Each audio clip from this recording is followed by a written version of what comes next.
My name is Di Cherry, and I live in Vancouver. I have a past life practice, and in fact, this is my office. I've had this practice for 20 years, although I have been involved in hypnosis for nearly 60 years. It's always been fascinating to me. It's very easy, it's very interesting, and the results, when used with for medical reasons, are very startling, very startling. And sometimes, or perhaps more of the time, I'm asked to do past lives into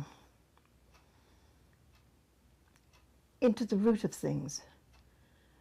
I don't believe that past lives are always historically correct, although we've had many occasions where people have actually traveled to and done the research and found that the past lives have been completely accurate, right down to names, dates, places, all sorts of small things that verify their story. But for me, it's not important. The results, the healing that takes place, is the key to the whole thing for me. Julia came to me in January of this year, and she had had some dreams that had troubled her. So we went back to look at the dream content to find out if it was a dream or if it was a past life. Because very often there is a connection. And a very interesting story has unfolded. Julia's been down to Mexico, and having found that she had the experience of déjà vu, which most of us have had, she then went back to Mexico for another occasion to begin to verify the things that she had seen in her past life. It's been a very interesting journey for us. She even brought pieces back for me. She brought back the Chechenese. I do have trouble with that name. Chechenitsa. Thank you. Which is a major part of the story. And this other fellow with the European face that is many feet tall, so many feet that he needs to lie down to communicate. This fellow has been found in in other countries in that area. The story wasn't complete in one session. Clients get tired, and so do therapists. But we let the story run in a lot of details, a bit of coaxing, and finally, including the next session, we found that Julia was here as a priest. That priest was male, and that priest had a child of his own. So Julia was caught up in this torment, and she realized that the only thing that she could do would be to sacrifice her own son. It would be the greatest sacrifice that any human being could make. What struck me about that particular sacrifice and the details, I think I should turn the story over to Julia, to whom all of this happened. I came to you today because I have this dream for years. I have same dream, and this dream little bit worry me. And I always wake up, and I don't know why this dream I have and what it's all about. I always see myself staying on the top of the pyramid, and it's very high pyramid. This pyramid cut on top. Mm-hmm. It's cut on top, and it's little temple on the top of this pyramid.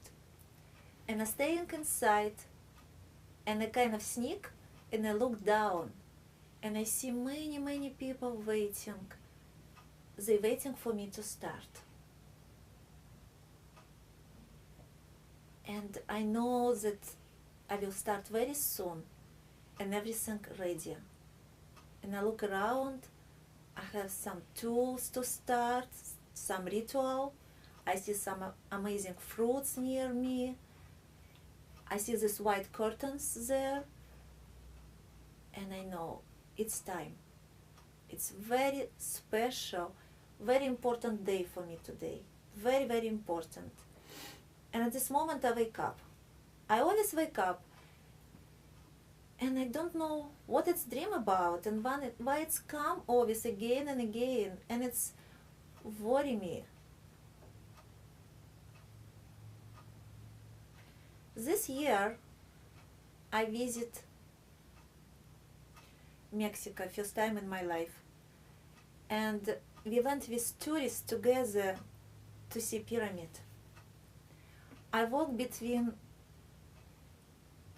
alley where is people selling souvenirs, and I look around to this tree, and it's white kind of skin tree, and it's very special light going through this tree. And as soon as I see this all around, I start have goosebump. I start have such a strong goosebump. It start go right down from the legs and up.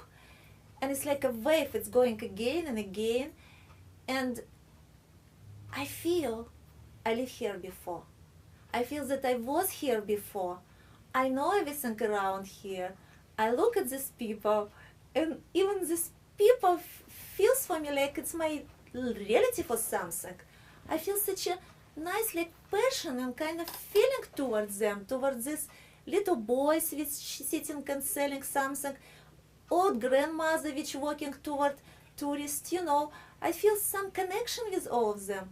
So we continue walk, and we now in front of this plaza, big plaza, and temple in the middle. At the moment when I see this temple, oh my goodness, I know this is a temple from my dream. This is exactly what I see in my dream for years. It's cut on the top, it's little temple on the top, and it's this pyramid. This is what I see. I know this is the place. I'm here now, this is it.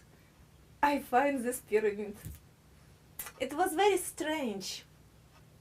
You know, I grew up in Europe. I always know that pyramid exists in Egypt. And I know that they sharp on top. I know they sharp on top. So it's not what I saw in my dreams. But this time when I was in Chichen Itza and I see this pyramid, it was instant feeling I was live here. I know this place. I've been here many times. And while we're staying there, it's like wave going again and again through my body, and it starts from down from the legs, and it's going through all my body up to the ears. These waves of goosebumps